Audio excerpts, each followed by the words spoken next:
శ్రీ కనకదుర్గ జ్యోతిష్యాలయం జ్యోతిష్యం చెప్పబడును. ప్రేమ సమస్యలు, పెళ్లి సమస్యలు, భార్యాభర్తల గొడవలు, విద్య, ఉద్యోగం, వ్యాపారం, కుటుంబ ఆర్థిక సమస్యలు, నరదిష్టి, నరఘోష సమస్యలు, సంతాన సమస్యలు, స్త్రీ పురుష వశీకరణం, గ్రహ సమస్యలు, బాలగ్రహ పీడకలలో ఎటువంటి సమస్యలకైనా 100% పరిష్కారం చేయబడును.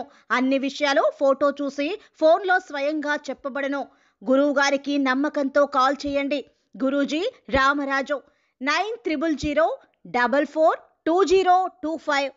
హాయ్ ఫ్రెండ్స్, అందరికీ నమస్కారం అండి. సెప్టెంబర్ మాసంలో 29వ తేదీ ఆదివారం తిథి నాడు మీనరాశి జాతకుల యొక్క గోచార ఫలితాలు ఎలా ఉండబోతున్నాయో ఇప్పుడు మనం ఈ వీడియోలో తెలుసుకుందాము.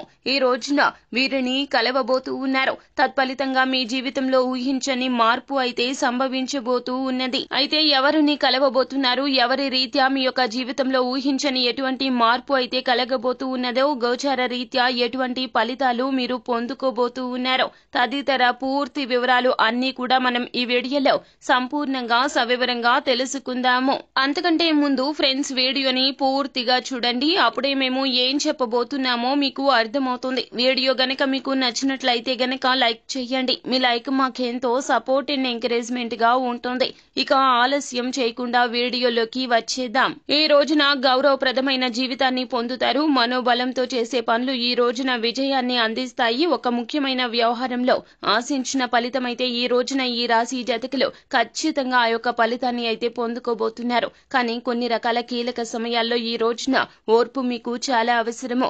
ఆర్థికంగా ఈ రోజున ఎదుగుదలకు మంచి అవకాశాలు వస్తాయి. ఈ రోజున ఎటువంటి పరిస్థితి అయినా మీ యొక్క బుద్ధి బలం మిమ్మల్ని రక్షిస్తుంది, బాగా పని చేస్తుంది. మీలో ఉన్నటువంటి సత్యనిష్ట మిమ్మల్ని ఈ రోజున ఉన్నతుల్ని చేస్తుంది. కాలమే కొన్ని సమస్యలకు పరిష్కార మార్గాలు చూపించాలి. సమస్య వచ్చింది కదా అని 10 రకాలుగా ఆలోచిస్తూ అక్కడే ఆగిపోయి మానసికంగా కృంగిపోతే గనక జీవితంలో సమస్య చిన్నది అయినా పెద్దదిగా కనిపిస్తుంది. జీవితంలో సమస్య చిన్నది అయినా కూడా పెద్దదిగా కనిపిస్తుంది. కావున సమస్య వచ్చింది కదా అని చెప్పి దాని గురించి ఆలోచిస్తూ కూర్చోవద్దండి. మీరు చేయాల్సింది చేసుకుంటూ వెళ్లిపోండి. మానవ ప్రయత్నం ఉంటే గనక ఖచ్చితంగా భగవంతుడు మీకు అన్ని మంచి చేస్తాడు. ఖర్చులను ఈ రోజున నియంత్రించుకునే ప్రయత్నం చేయండి. వృధా ఖర్చులు అస్సలు చేయొద్దండి. లక్ష్మీదేవి అమ్మవారికి కోపం వస్తుంది. మీరు అవసరమైన వాటికే ఖర్చు పెట్టండి. అలాగే ఈ రోజున మధ్యమ ఫలితాలు కొన్నింట కనిపిస్తున్నాయి. కావున తోటి వారితో కలిసి ముందుకు సాగండి. ఈ రోజున వృత్తి రీత్యా అయినా వ్యాపార రీత్యా అయినా కూడాను ముఖ్యమైన విషయాల్లో అనుభవం ఉన్నవారిని సంప్రదించడానికి వెళ్తారు. వారి యొక్క మాటలు మీ మీద చాలా వరకు కూడాను ప్రభావవంతంగా పని చేయబోతున్నాయి. వారి యొక్క ఆలోచనలు వారు మీకు చాలా బాగా నచ్చుతారు. ఇక నుంచి వారితో బంధాన్ని కొనసాగించాలి అని దృఢ నిర్ణయం తీసుకుంటారు. మీకు ఏ రకమైన సమస్య వచ్చినా కూడాను వారిని సంప్రదించి సలహా తీసుకోవడానికి అస్సలు ఇక వెనకడవద్దు.